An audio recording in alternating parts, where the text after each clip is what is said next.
Assalamualaikum warahmatullahi wabarakatuh. Selamat siang teman-teman. Selamat datang di podcast Saksi, Suara Aksi dan Advokasi. Di sini kita akan membahas satu hal yang sangat penting, di mana ada dua narasumber kita yang sudah hadir, yaitu dari AJI, Aliansi Jurnalis Independen. Betul. Oh, kemudian dari akademisi dari UIN Sunan Kalijaga. Sebelum ke permasalahan yang akan kita bahas lebih lanjut, kemudian sekarang kita akan memperkenalkan diri terlebih dahulu kepada Aji. Waktu dan tempat dipersilakan. Oke, selamat siang teman-teman. Nama saya Mugis dari Aliansi Jurnalis Independen Yogyakarta. Kebetulan di AJI Yogyakarta sebagai divisi advokasi dan divisi ketenagakerjaan. Gitu Mas. Baik, terima kasih Mas Mugis. Sekarang dari Pak Gugun, silakan. Iya. Pak. Perkenalkan teman-teman semuanya, saya Gugun Elguyani. Saya dari UIN Sunan Kalijaga, memegang amanah sebagai Ketua Program Studi Hukum Tata Negara. Oke, kembali lagi ke pembahasan sebelumnya teman-teman. Di sini kita akan membahas hal yang sangat penting terkait demokrasi kita hari ini dan merefleksikan kembali reformasi yang sudah 27 tahun berlangsung. Tanpa berlama-lama, mungkin saya akan menanyakan terlebih dahulu kepada Mas Gugun sebagai ahli tata negara kita di sini, bahwa hari ini bagaimana posisi reformasi di 2025 ini bila kita merefleksikan kembali ke tahun 1998. Apakah ada perkembangan atau malah ada penyusutan kebebasan demokrasi di reformasi yang sudah menginjak 27 tahun ini? Mungkin waktu dan tempatnya saya persilahkan ke Mas Gugun. Oke, terima kasih Mas Imam dan Mas Mugis ya. Jadi 27 tahun itu perjalanan yang saya kira seharusnya kita bisa memetik panen dari tanaman yang bernama reformasi itu ya. Tapi ternyata kita justru mengalami satu degradasi demokrasi ya. Kenapa yang seharusnya reformasi itu salah satu tuntutannya adalah kehidupan politik yang lebih demokratis, kemudian reformasi konstitusi ya. Jadi amandemen konstitusi itu salah satu amanat. Yang penting itu adalah satu, Soeharto harus diturunkan karena kekuasaan yang cukup lama di tangan satu cabang kekuasaan, seorang presiden menjabat lebih 30 tahun ya. Itu sumbernya dari mana? Sumber korupsi kekuasaan dari Undang-Undang Dasar yang dianggap tidak memberikan batasan ya. Ya memang kalau kita baca di norma di konstitusi kita, di Undang-Undang Dasar kita, tidak ada batasan terkait dengan jabatan presiden. Itu yang dianggap sumber atau malapetaka korupsi kekuasaan itu di sana.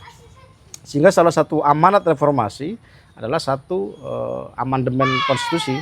Kemudian di dalamnya itu juga ada otomatis ya pembatasan jabatan kekuasaan presiden, kemudian otonomi daerah ya. Karena ketika Orde Baru berkuasa, kekuasaan pemerintah pusat di tangan Soeharto itu sangat-sangat sentralistis sekali, sehingga tidak ada otonomi, tidak ada prinsip penyelenggaraan pemerintahan daerah yang desentralistis ya, sangat sentralistis, bahkan sangat terpusat pada satu figur saja, sehingga tuntutannya wajar. 98 itu kalau Soeharto jatuh, reformasi harus ada penyelenggaraan otonomi daerah. Di luar itu apa? Ada tuntutan untuk kebebasan pers ya. Kebebasan pers itu penting karena di era rezim yang despotis Orde Baru, pers itu dibungkam sehingga mau tidak mau pilar demokrasi itu lumpuh karena persnya dibungkam ya. Kemudian selain pers, supremasi sipil ya. Jadi jangan dikira bahwa soal reformasi TNI itu bukan bagian penting dari reformasi. Sejarah penting reformasi adalah hapus duifungsi ABRI ketika itu, karena dua lembaga TNI dan Polri masih jadi satu gerbong namanya ABRI. Maka reformasi bikin tuntutan namanya hapus duifungsi ABRI. Duifungsi itu apa maknanya? Bahwa tidak boleh kekuasaan TNI dan Polri itu merambah pada kekuasaan masuk dalam ranah-ranah kekuasaan sipil ya, kewenangan sipil ya. Makanya kemudian dwi-fungsi itu maknanya adalah kembalikan TNI Polri, kembalikan ABRI ke barak. Jangan sampai TNI, polisi itu ikut main politik, itu ranahnya sipil.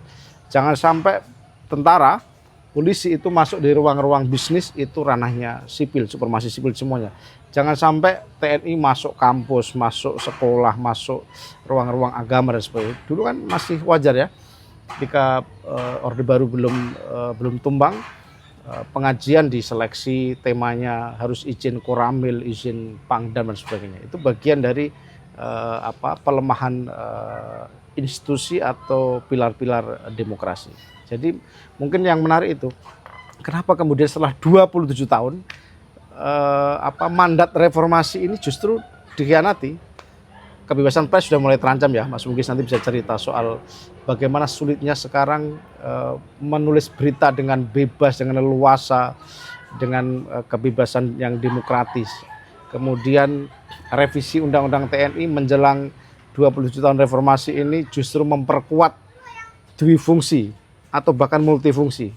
Sekarang banyak isu TNI masuk ke kampus, bukannya isu tetapi juga fakta. Kemudian polisi bisa bermain di banyak kaki dan sebagainya. Itu bagian dari salah satu kemunduran reformasi. Jadi degradasi reformasi 27 tahun itu karena tadi pilar-pilarnya sudah mulai digerogoti kembali. Supremasi sipil sudah mulai dirontokkan dengan tadi memperkuat fungsi-fungsi TNI di politik, memberikan ruang kepada tentara di ruang-ruang bisnis dan sebagainya.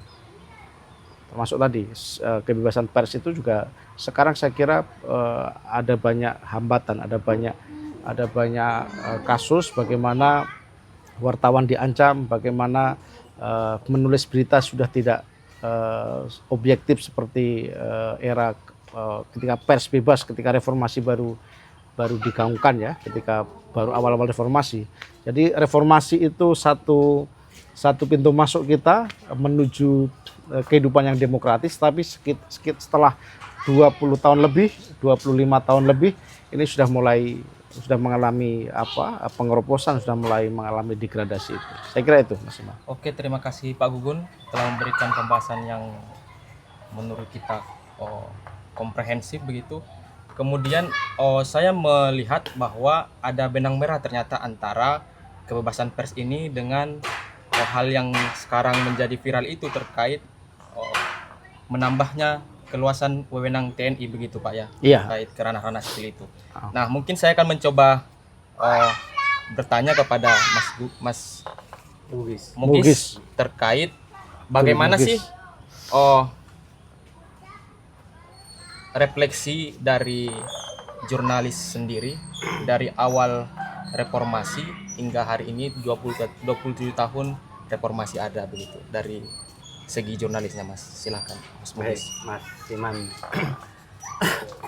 Oke, kalau kita merefleksikan bagaimana kebebasan pers itu ada, kita bisa mengakui ya bahwa sebelum reformasi 98 di era Orde Baru itu kebebasan pers benar seperti yang dikatakan Mas Gugun tadi ya, pers begitu dibungkam, kerja-kerja jurnalistik itu cenderung dikendalikan oleh negara sebagai alat untuk kekuasaan gitu ya.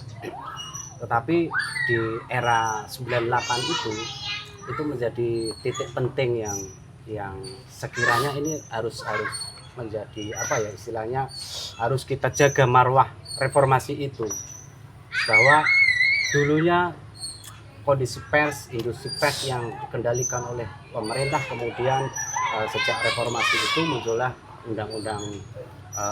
undang-undang pers nomor 1999 itu ya.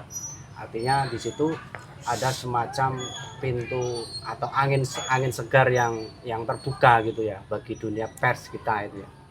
Sehingga setelah di awal-awal reformasi itu dunia pers memiliki iklim baru, bahwa sebelum-sebelumnya kondisi pers itu dibredel, ada juga dibunuh, ada juga dianiaya dan seterusnya. Setelah reformasi itu mulai dari pencabutan surat izin usaha perusahaan pers ya, SIUP ya. SIUP ya. Nah itu membuat iklim industri media itu kembali bergeliat gitu ya.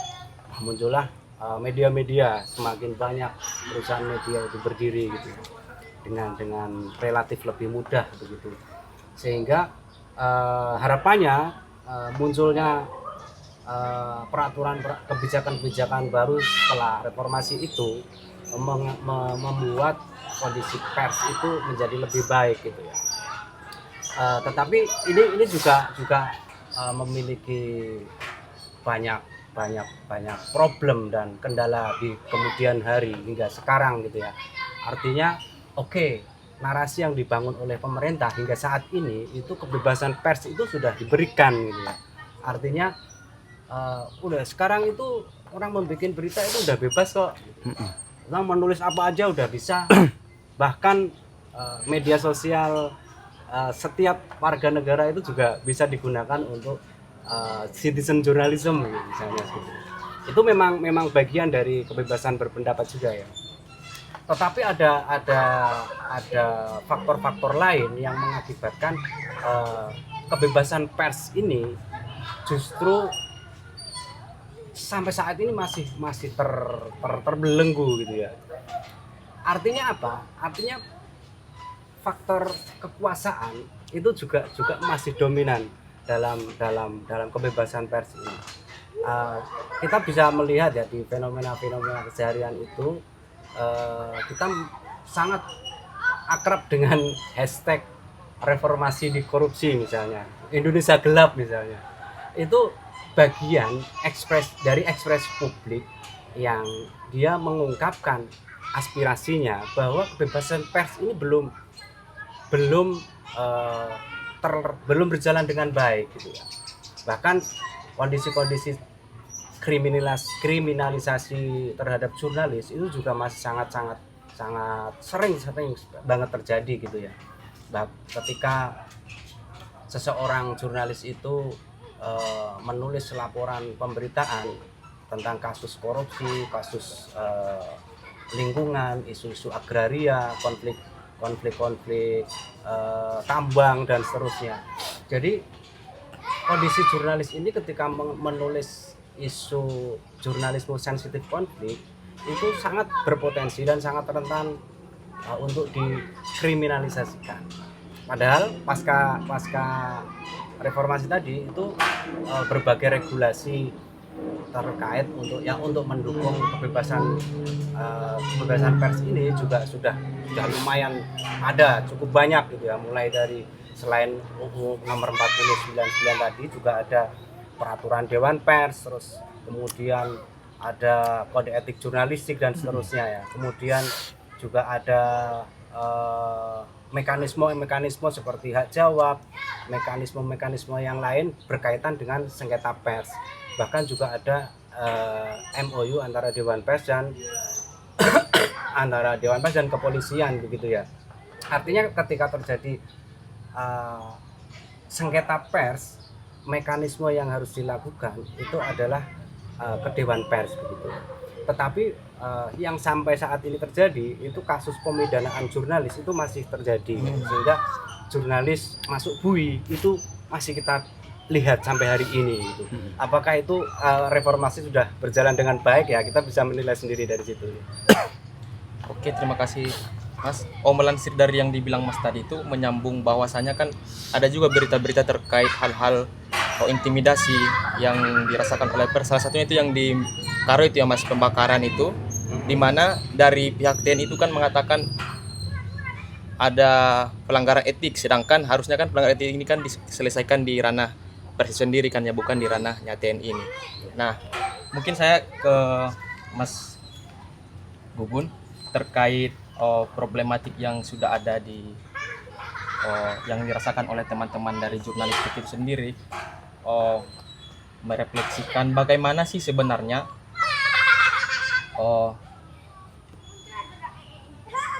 bahayanya dengan adanya undang-undang revisi undang-undang TNI yang baru itu, di mana kan di situ ada semacam pemberian kewenangan yang lebih luas lagi kepada TNI ini.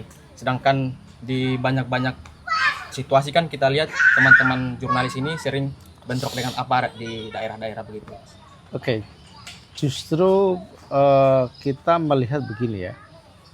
Disahkannya revisi undang-undang TNI sehingga memberi ruang dan panggung yang terlalu berlebihan kepada tentara, karena tadi ya sekarang bukannya difungsi, malah mereka menjadi multifungsi ya.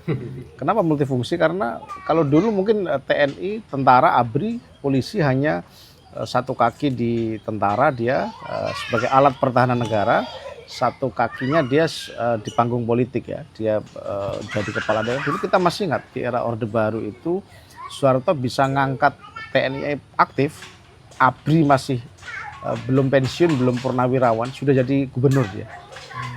Dia bisa jadi ditunjuk sebagai bupati dan tidak ada pemilihan ketika itu, tidak ada pemilihan kepala daerah seperti sekarang. Jangankan pemilihan tergantung Soeharto siapa yang mau diangkat sebagai gubernur, bupati, wali kota ya. Nah, itu sekarang kemungkinan bisa kembali lagi gitu ya. Apakah model pilkada akan menutup? Enggak. Saya kira ruang-ruang kebebasan sipil ya, supremasi sipil itu dia akan kalah dengan kembalinya difungsi, multifungsi TNI ini. Tadi kebebasan sipil itu satu paket dengan kebebasan pers tadi. Tidak bisa dipisahkan ini. Kenapa? Kalau kebebasan sipilnya tidak ada, pasti tidak ada kebebasan pers. Bagaimana mungkin? Karena corongnya masyarakat sipil itu kan pers ya, Mas Bugis ya. Ya nggak mungkin. Itu yang kita lihat. Apa bahayanya dari pasca pengesahan revisi Undang-Undang TNI ini? Saya melihat pasca disahkannya revisi Undang-Undang TNI ini, arah negara kita sudah semakin jauh dari amanat reformasi tadi ya. Cita-cita para pengusung reformasi, para martir, para syuhada reformasi itu semakin tidak tercapai. Karena misalnya begini, dalam konteks legislasi ya, saya mencontohkan, itu semakin meniadakan peran partisipasi masyarakat sipil ya. Seharusnya dalam konteks demokrasi yang semakin tumbuh berkembang, peran masyarakat sipil itu semakin besar. Masyarakat sipil di pers tadi ya, kemudian dalam penyusunan legislasi ya, penyusunan perda sudah semakin, peran masyarakat sipil juga tidak tampak, apalagi sekarang ya. Di revisi undang-undang, di banyak undang-undang, kritik masyarakat sipil lewat revisi undang-undang, lewat perencanaan undang-undang juga tidak ada. Apalagi undang-undang TNI ini pengesahannya secara formil sangat bermasalah ya. Itu sebenarnya kan ambisi presiden ya. Revisi undang-undang TNI itu adalah kemauan kuatnya Presiden Prabowo ketika masih jadi Menhan ya di era Jokowi kedua. Dia sudah punya ambisi, punya proyek agar merevisi undang-undang TNI. Sehingga dia wajar ketika menang di pemilu, di Pilpres 2024, ambisinya yang belum menyelesaikan revisi undang-undang TNI diselesaikan di era sekarang 2025. Itu menandakan bahwa arah reformasi kita semakin jauh dari mandat para martir reformasi, karena presidennya sendiri yang terpilih sekarang ini, presiden kita adalah sudah mulai kelihatan dia akan membuat ruang supremasi sipil lebih sempit, sementara ruang tentara, panggung tentara semakin melebar di ruang politik, ruang bisnis, bahkan mungkin di ruang-ruang pendidikan ya. Bagaimana tentara aktif boleh masuk kampus, mengajar, bahkan mengontrol kegiatan kebebasan akademik ya. Yang terancam bukan hanya pers, kebebasan akademik di kampus-kampus kami, seluruh perguruan tinggi juga akan terancam. Sehingga apa yang perlu kita lakukan adalah mau tidak mau revisi undang-undang TNI harus dihadang. Walaupun ini misalnya sudah terlanjur disahkan, maka kita punya jalur konstitusional, jalur lewat judicial review di MK misalnya. Jangan sampai kelompok masyarakat sipil lelah ya, bosan untuk melawan despotisme militer ini. Karena kalau ini berjalan terus maka kematian kebebasan pers, kematian kebebasan akademik, matinya ruang supremasi sipil juga tidak lama lagi. Oh ya, menyambung yang dibilang tadi Mas Gugun itu kan, oh bahwasanya di zamannya Orde Baru itu kan memasukkan TNI ke ranah sipil. Iya betul. Nah, pertanyaan itu ini Mas, yang eranya zaman Jokowi itu kan juga banyak itu, di mana PJ-PJ Bupati, PJ-PJ Gubernur itu kan dari ranah TNI juga. Itu Iya. apakah termasuk salah satu Iya. bagian dari ini Mas? Itu bagian dari kembalinya Jokowi, terutama di era yang kedua itu sudah mulai mengembalikan peran-peran TNI, dan itu penanda buruk bahwa Jokowi di era kedua sudah mulai dia merusak pertumbuhan demokrasi. Mungkin bertanya kepada Mas Mugi dulu nih, terkait tadi kan sudah dijelaskan bagaimana kebebasan jurnalistik dari awal reformasi sampai sekarang. Nah, mungkin yang menjadi pertanyaanku begini Mas, kira-kira sekarang ini dari teman-teman Aji itu bagaimana sih yang bisa dilihat teman-teman Aji dalam praktek-praktek di lapangan itu, teman-teman itu mendapatkan hal-hal intimidasi yang bersifat langsung ataupun tidak langsung di lapangan itu Mas? Mungkin itu pertanyaan. Iya Mas Imam. Intimidasi dan tekanan terhadap pers itu sebetulnya ada banyak jenis dan beraneka ragam intimidasi gitu ya. Mulai dari kekerasan bahkan sampai ke ekonomi gitu ya. Wah, ngeri itu ya. Serius Ngeri. juga nih Mas, ada sampai ekonomi gitu ya? Iya, jurnalis itu satu contohnya begini.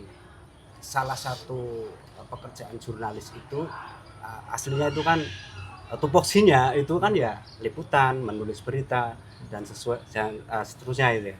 Tetapi dalam fakta yang terjadi di dalam aktivitas industri pers itu jurnalis dibebani untuk mencari iklan misalnya. Nah, itu ada motif uang di situ ya. Dalam industri media ini media menjadi kapital gitu ya. Artinya seharusnya tugas jurnalis yang harus bekerja secara profesional untuk melakukan peliputan dan menulis berita secara objektif, tetapi karena ada tanggung jawab lain yang dibebankan oleh perusahaan media untuk mencari iklan dan seterusnya itu, akhirnya jurnalis itu punya kesibukan lain gitu ya. Ada ya, ini tidak semuanya ya, tapi ini sebagai fenomena di banyak media itu memberlakukan seperti itu, sehingga hal itu tentu saja mempengaruhi kondisi profesionalisme jurnalisnya itu sendiri gitu ya. Sehingga misalnya satu pemerintah daerah itu, Pemkot misalnya, itu memasang iklan gitu ya ke media tertentu gitu. Nah, setiap kasus-kasus yang ada di Pemkot itu akan sangat berpengaruh, bisa tayang atau tidak di media tersebut gitu ya. Nah, artinya itu juga sangat-sangat menjadi persoalan ya ketika hal semacam itu kita abadikan gitu ya. Jadi manajemen media itu cenderung bekerja untuk industri gitu ya. Jadi ketika ranahnya sudah industri, apapun yang bernilai uang itu yang diambil gitu. Ini menjadi persoalan yang gawat ini. Gitu. Nah, ini ada konsekuensinya. Jurnalis yang tidak mau mencari iklan misalnya, itu dia akan ada intervensi dari redaksinya itu sendiri, misalnya dipindah tugaskan misalnya seperti itu, sampai ada PHK juga dari kasus-kasus seperti itu. Nah, ini kan apa ya, persoalan yang perlu kita perlu kita koreksi gitu ya, sehingga ke depan itu seharusnya amanat reformasi itu bisa kondisi pers itu bisa menjadi pilar demokrasi itu terwujud, sedangkan fakta yang terjadi di lapangan, jurnalis mengalami seperti kondisi kerja yang tidak profesional seperti itu gitu ya.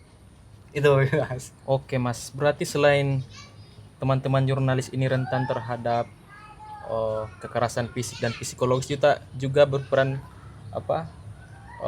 rentan juga terhadap masalah ekonomi juga Mas ya, dan itu syarat akan konflik kepentingan dari atasan-atasan mungkin yang ingin Iya betul. ber apa kan apa bersinggungan di ranah-ranah tadi itu menyangkut dengan pejabat-pejabat publik, perusahaan-perusahaan dan lain-lain begitu Mas. Iya. Nah, celakanya teman-teman jurnalis ini juga tidak semuanya itu yang dalam tanda petik memegang teguh kode etik jurnalistik. Nah, ini juga menjadi kendala ini ya di internal profesi jurnalis itu sendiri gitu ya. Ketika seorang jurnalis itu dengan bangga berfoto dengan seorang wali kota misalnya, atau dengan bangga bisa berfoto dengan seorang kapolda, bisa berfoto dengan apalagi dengan presiden makan siang bersama presiden gitu ya. Itu di antara teman jurnalis itu masih menganggap hal semacam itu tidak bermasalah gitu ya.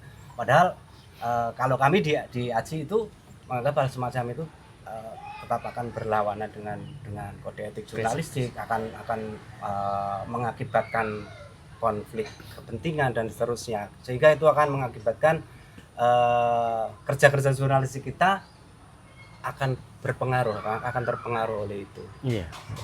Bahkan sekarang yang di media itu yang viral itu yang terkait itu masih petinggi-petinggi jurnalistik itu kan yang sedang makan malam dengan presiden. Nah, itu ya, apalagi itu ya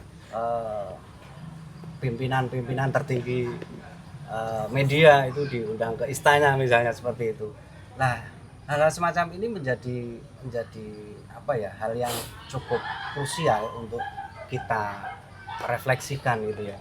Sehingga bagaimana mungkin sebuah perusahaan media itu ketika seluruh bahkan kepalanya atau pimpinannya itu udah katakanlah pemerintah itu udah memegang kepalanya, udah itu ditaklukkan ya. udah ditaklukkan seperti itu ya. Nah, ini juga persoalan gitu ya. Artinya industri media ini sedang tidak baik-baik saja gitu. Bahkan kalau aku melihatnya itu ini Mas ya, malah lebih bahaya menggandeng ini kan para jurnalis-jurnalis ini daripada intimidasi yang secara langsung itu, kalau lihat dari karena dia kan sebagai pemimpin kan ya, dan itu akan berpengaruh ke bawah-bawahannya. Iya, tentu saja ketika kebijakan sebuah redaksi itu ditetapkan, otomatis karena sistemnya itu kan sistem kerja itu ya, jurnalis di lapangan itu mau tidak mau harus menjalankan perintah atasannya. Biasanya kan seperti itu kan. Sehingga ketika manajemen media sebuah dapur redaksi itu tidak memiliki SOP tentang kebebasan pers misalnya, akan secara otomatis sangat mudah terintervensi oleh kepentingan yang bisa masuk melalui orang-orang penting gitu ya. Tapi untuk menjawab itu Mas, apakah ada semacam media alternatif gitu dari teman-teman jurnalis-jurnalis yang berkecimpung untuk melawan hal-hal Ya. semacam itu Mas? Ya, seperti tadi sempat disebut di awal itu ya, sekarang itu kondisi untuk bisa mendirikan media itu bisa dibilang mudah gitu ya. Sehingga dengan kemudahan orang mendirikan media, yang terjadi di lapangan itu menjamur media sekarang begitu kan. Nah, hal yang perlu dikoreksi kembali itu data media yang ada di Indonesia itu juga tidak sepenuhnya bisa diketahui secara pasti gitu ya. Artinya dari Dewan Pers pun dalam soal pendataan media ini juga mengalami kendala juga itu ya, saya lihat itu ya. Sehingga bagaimana pengawasan media itu juga akan berpengaruh gitu ya. Fenomena-fenomena yang terjadi sekarang ini, media-media menjamurnya media yang tumbuh baru, banyak media-media yang baru itu secara kebebasan pers itu oke, bagus, tetapi secara penjagaan kualitas, terus kemudian pengawasan yang harus dilakukan oleh Dewan Pers dan seterusnya itu juga akan sangat berkendala itu ya. Apalagi fenomena sekarang itu ada kendala-kendala yang cukup penting menurut saya, yaitu munculnya fenomena AI itu, penggunaan AI yang sudah merambah ke dalam industri media begitu ya. Jadi munculnya fenomena AI ini juga terjadi indikasi penyalahgunaan yang dimana mengakibatkan produk-produk yang dihasilkan di media itu tidak murni jurnalistik kembali gitu ya. Ya, ini menjadi PR berat gitu ya bagi kami di AJI itu juga konsen terhadap fenomena perubahan pola kerja yang sekarang itu peralihan ke era teknologi AI ini sendiri. Ya kan sebuah redaksi media itu di dalam dashboardnya itu sudah ada fitur AI yang bisa memparafrase sebuah tulisan, kemudian di grup perusahaan media itu dia memiliki banyak situs itu ya. Situs A, B, C, dia dikendalikan oleh satu orang editor, di mana dia itu di dalam dashboardnya tadi itu dia sudah dilengkapi dengan banyak fitur-fitur AI yang bisa mengenerate atau memparafrase setiap tulisan. Jadi ada 5 media dikendalikan oleh satu orang editor. Ini kan fenomena yang cukup mengkhawatirkan ya di dunia media gitu. Sehingga ketika hal semacam ini yang belum ada regulasinya di Dewan Pers, ini akan sangat rancu dan akan terjadi perusakan informasi yang cukup berbahaya gitu. Oke, terima kasih Pak Mas Mugi sudah memberikan penjelasan yang jelas. Mungkin sekarang kita ke Pak Gugun nih Pak. Tadi kan kita sudah banyak berbicara terkait teori itu, terkait Undang-Undang TNI, revisi Undang-Undang TNI yang bermasalah secara formil, kemudian masuknya TNI ke ranah-ranah sipil dalam undang-undang tersebut. Mungkin sekarang yang mau kita ulik itu terkait ini Pak. Dalam prakteknya di dunia akademis sendiri, apakah dengan hadirnya revisi Undang-Undang TNI ini berpengaruh secara signifikan di ranah-ranah akademisi Pak? Gitu. Terima kasih. Jadi kebebasan akademik itu juga saya kira salah satu pilar penting di dalam kehidupan yang demokratis ya. Kalau rektor-rektor perguruan tinggi itu sudah pemilihannya sudah dicampur tangan, sudah diintervensi, sudah diatur oleh kekuasaan ya, itu berarti mundur. Kebebasan akademik semakin terganggu dan demokrasi mundur. Pemilihan menteri pendidikan, kemudian intervensi kekuasaan terhadap seminar, tema-tema seminar dan sebagainya, itu bagian dari berlebihan ya, kekuasaan terlalu ikut masuk di dalam hal-hal yang sifatnya independensi akademik ya. Independensi akademik sama seperti independensi pers tadi ya, yang Mas mungkin cerita tadi. Saya mengalami bahwa seminar ini tidak boleh, seminar ini boleh, narasumber ini boleh, narasumber itu nggak boleh. Itu sudah mulai diatur sampai detail itu. Itu artinya kan kebebasan akademik sudah mulai terancam, sudah mulai mengalami fase kemunduran sejak reformasi. Kalau dulu pasca reformasi kan pemilihan rektor diserahkan kepada senat masing-masing ya. Sekarang enggak. Usulan senat kampus masing-masing belum tentu disetujui oleh Jakarta. Kalau Jakarta menganggap ini nggak cocok dengan kami, nggak bisa dijadikan satu gerbong, itu juga model pemilihan rektor yang kayak begini ini yang sudah mulai mengganggu independensi perguruan tinggi ya. Kalau kampus ini menjadi simbol simbol demokratisasi ya, karena di kampus itu ada banyak resource ya, akademisi yang netral, yang dianggap berpegang teguh pada kejujuran ilmiah. Mahasiswa itu sumber motor perubahan sosial ya, karena kaum terdidik ini dianggap sebagai resource, sumber daya yang penting untuk dalam mobilisasi reformasi ketika itu ya. Ini artinya kita harus menandai bahwa sudah mulai, kalau pers akademik sudah mulai kacau, sudah mulai dicampur tangani, sudah mulai diatur, sudah mulai diganggu ya, saya kira reformasi tidak baik-baik saja. Walaupun saya menandai bahwa kalau tidak ada reformasi belum tentu kita ada pemilu langsung ya, milih presiden langsung, belum tentu ada pilkada langsung, belum tentu ada. Belum tentu ada Mahkamah Konstitusi yang bisa membatalkan undang-undang yang sudah disepakati presiden dengan DPR. Itu kan satu objektivitas bahwa reformasi membuka banyak hal. Walaupun ada sisi-sisi yang sekarang mundur ya, sisi negatifnya. Kalau tidak ada reformasi, belum tentu ada Dewan Pers ya yang bisa mengawasi kebebasan pers yang agar tidak liberal, agar tidak Walaupun faktanya juga aneh juga ya, karena Dewan Pers tidak bisa optimal dalam mengawasi itu. Kemudian kita juga bersyukur dengan reformasi muncul lembaga-lembaga seperti Komnas HAM, seperti KPU penyelenggara pemilu dan sebagainya. Lembaga-lembaga negara independen ini yang kita akui adalah buah dari reformasi itu. Tapi tantangan terbesarnya adalah reformasi itu dulu diusung, digelorakan, dikawal bareng-bareng oleh aktivis 98, para reformis yang mereka punya cita-cita tidak boleh hidup di era yang despotis, di era yang militeristik.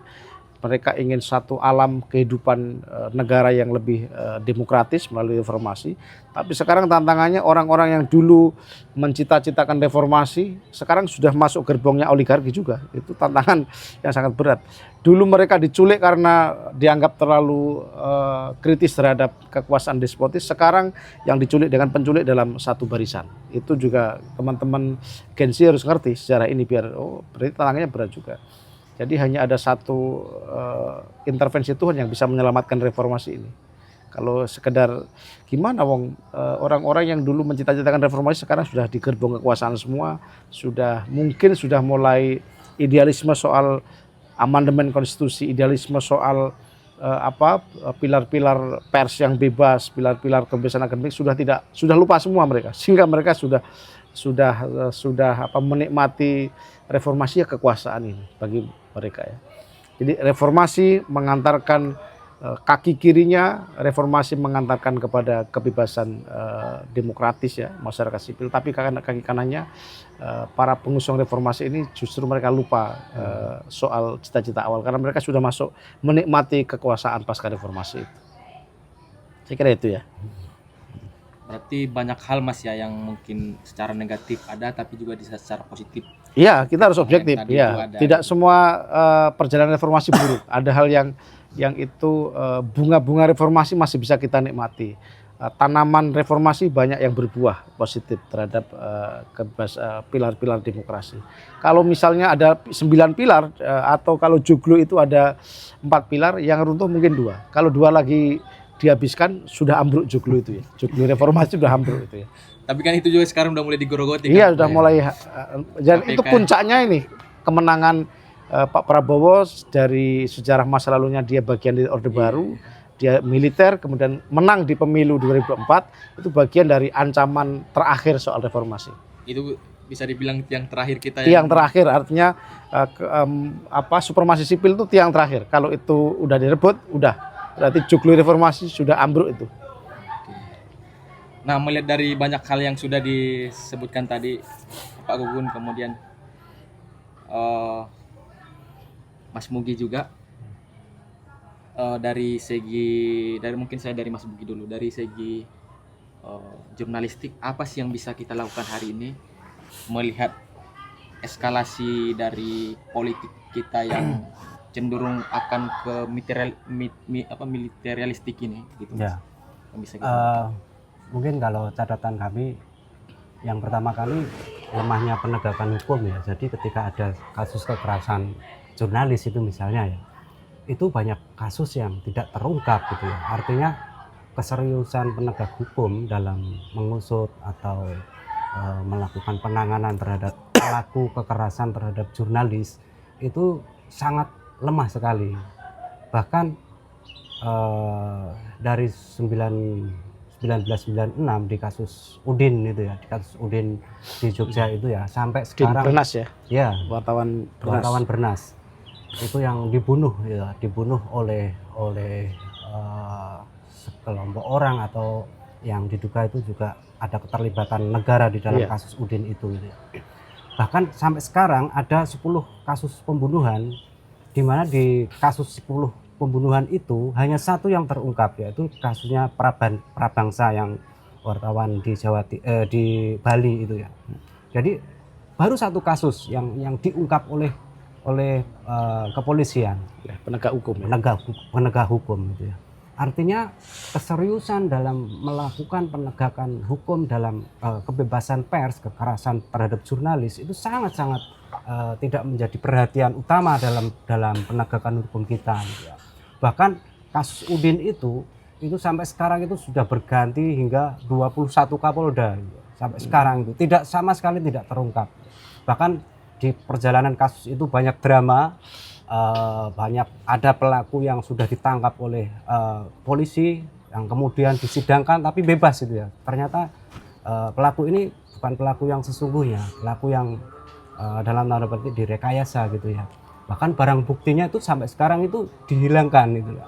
Alasan kepolisian di dalam persidangan itu penyidik polisi itu membuang atau melarung barang bukti Udin itu di Laut Selatan gitu, untuk acara ritual pencarian meminta petunjuk pelakunya siapa gitu. Nah itu muncul di persidangan dan sampai sekarang tidak ada penanganan meskipun kami di AJI pun juga masih terus melakukan advokasi agar kasus Udin ini tetap harus diusut tuntas sampai kapanpun karena ini menjadi satu sejarah penting bagi kebebasan pers yang memang ini harus ditandai penegakan hukum ini harus ditegakkan itu yang pertama. Terus yang kedua kami melihat banyak fenomena-fenomena tadi ya yang berkembang di era teknologi, terus kemudian munculnya pola kerja yang berbeda. Bahkan di kemudian hari bisa tidak menutup kemungkinan jurnalis-jurnalis ini bisa juga untuk bekerja sendiri secara perorangan menggunakan channel-channel YouTube misalnya. Itu juga tidak menutup kemungkinan untuk ke depan gitu ya. Artinya itu sebagai alternatif barangkali ya di tengah kekacauan informasi atau ketidakpercayaan publik terhadap perusahaan-perusahaan media yang cenderung terkooptasi oleh kepentingan kekuasaan dan bahkan dikuasai oleh oligarki begitu. Oke, terima kasih Mas Mugi. Mungkin sekarang yang terakhir nih ke Pak Gugun nih. Kira-kira kalau dari sudut pandangnya akademisi melihat kekacauan sisi demokrasi kita yang sekarang ini, apa yang bisa kita lakukan ini, Pak? Jadi sebenarnya kalau melihat peta perjalanan reformasi ini kita sudah sangat pesimis, tetapi tidak boleh ada kata pesimisme dalam mengawal perjalanan bernegara ini ya. Negara hukum yang demokratis konstitusional itu harus tetap kita kawal dengan semangat anak-anak muda ya. Kita punya potensi besar, kampus-kampus mahasiswa kita tidak boleh lengah, kita ajak belajar kritis terhadap kekuasaan ya. Mungkin peringatan reformasi, refleksi reformasi perlu kita mengajak anak-anak muda untuk turun ke jalan, bergandengan dengan pers ya, bergandengan dengan semua elemen. Saya kira pers dengan kampus itu harus sering bersinergi. Tadi ancaman persnya sudah mulai diatur oleh oligarki penguasa ya. Karena media sekarang lebih banyak yang berkiblat kepada oligarki modal daripada ke independensi atau idealisme pemberitaan ya. Itu berbahaya juga itu. Saya kira apa yang membuat kita optimis tadi, kita tidak boleh putus asa untuk mengawal perjalanan reformasi ini. Siapa tahu di tengah perjalanan ini kita masih punya peluang, masih punya ruang panggung untuk menegakkan demokrasi kembali. Karena anak-anak muda ini berpotensi mahasiswa dari kampus, masyarakat sipil ya, dari berbagai elemen dan pers ini bisa kita rajut kembali untuk berangkulan kembali. Misalnya undang-undang TNI masih ada peluang di jalur judicial review ya. Di banyak hal kita masih punya peluang untuk menghadang undang-undang ini misalnya dan sebagainya. Jadi kita tetap harus optimis untuk mengawal perjalanan reformasi ini. Sekarang kita sudah di penghujung acara. Kedepannya kita mengharapkan bahwa negara kita tetap pada posisi mempertahankan demokrasi yang sudah kita perjuangkan hari ini untuk mencapai cita-cita reformasi itu sendiri. Mungkin cukup sekian dari saya. Selamat siang, salam demokrasi.